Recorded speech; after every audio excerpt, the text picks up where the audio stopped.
तुम इतनी स्वीट हो गई हो कि लोग लड़ेंगे और तुझ पे चींटी नहीं चींटा चढ़ेंगे। बाप रे बाप, बाप रे बाप।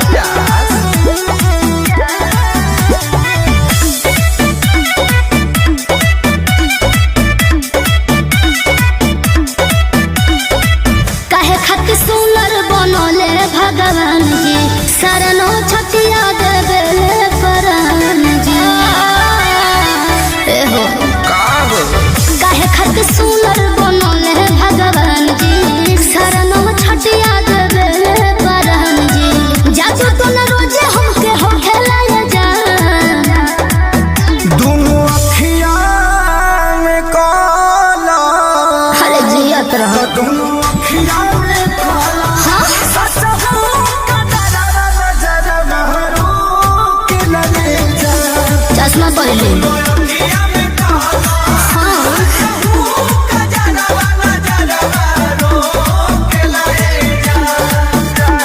कोरिया धागा के तनो हम गोड़ावा हमें बांधी।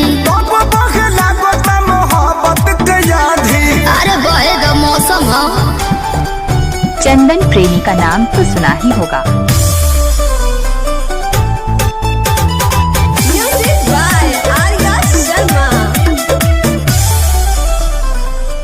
कौन बोले बोले ए जा फुआवन के टोले ए जान कहीं आइल गइल छोड़ के हम घर रही का। कितना डर डर के जिया में हमार पगली कहीं का। रहिया चले दोनों गोटो के लाया जान, दोनों अखियां में काला। तो दोनों अखियां में काला। सच हो कदरा नजर महरो के लगे जा। दोनों अखियां में काला। सच हो कदरा नजर महरो के लगे जा। इलाका किसी का हो, धमाका डीजे चंदन पुखराम कटकया डीजे का होगा।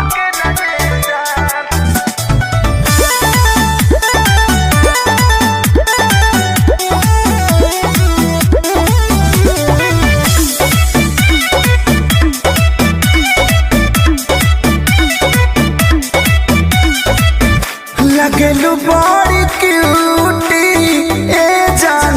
जुलुम कैलस ब्यूटी ए जान। गजरा गजरा नहीं लागल हो ठललिए बात जान। कहबो कहो देखिए के लोग के बुरा होली बारी जान। बाप रे बाप, अखिलेश के सारे ताल ठोक लाया जान। दोनों अखियां में काला। हाँ, दोनों अखियां में काला। सच हो कदरा अरे जिया व्यास, के लगे जा। बाप रे बाप। दोनों अखियां में काला। सच हो कदरा नजर महरो के लगे जा। हंसतारू मैं लगन मगन कके ध देलू।